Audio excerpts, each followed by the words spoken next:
we've pretty much reached out to everybody that we've made some changes, right? With the automated impact program, there's several different options where agents can get a commission increase with a lower subsidized lead cost. The general theme is that as long as you're buying at least 50 leads a week, okay, we are providing the appointment setting, okay? So there's an option at 80%, 80% and $4 yes leads, 95% and $7 yes leads. And if you pick that, again, that's obviously a subsidized lead cost because if you buy 50, we are paying for the appointment setting. Now, part of the shift that we're making is that things got a little out of hand. We were getting so many leads every single week that we were by design wasting leads. You know, there's basically 100 leads that people were never getting to week after week after week. So we're just going back to the basics. Okay. We're getting, back to, 40, 50 leads a week, 60 leads a week would be kind of on the higher end so that you can maximize your return on investment. Okay.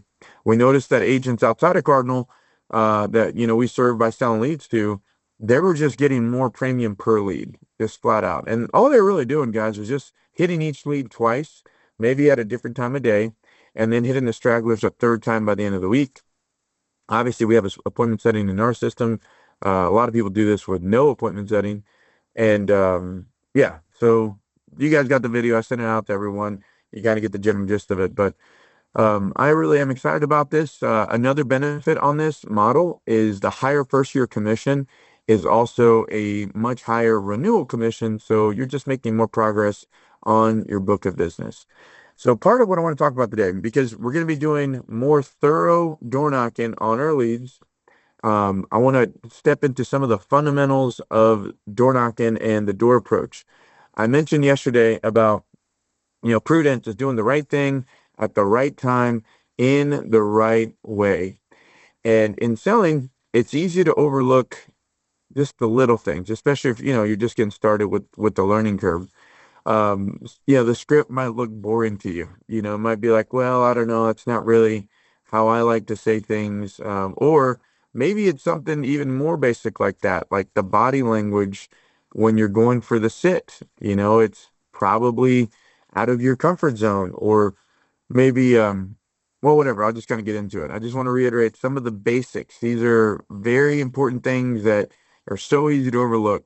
Okay, so with the door approach, obviously, we have everything word for word, right? We got an entire script beginning to end that I think would be really wise for you to memorize verbatim. Okay.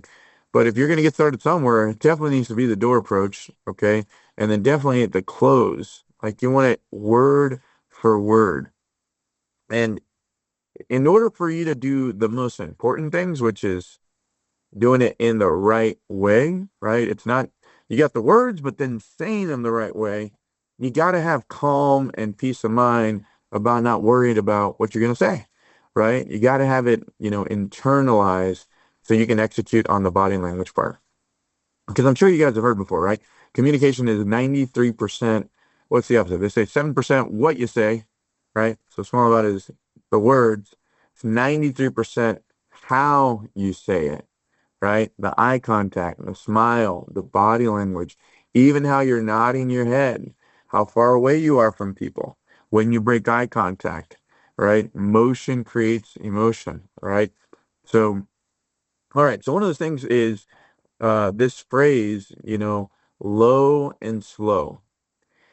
Now, so much of sales is living in the jitters, right? It's just you have to develop the proper relation with the jitters, the butterflies, and you have the saying, right? If you don't have butterflies about what you're doing, it means you're not growing, right? The bigger the butterflies, the bigger the growth.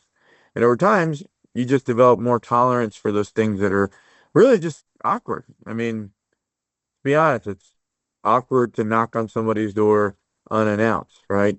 It's not that we didn't try to call them, right? But they haven't answered. And our job is to get as many yes or no's as we possibly can, to our face. That's the game.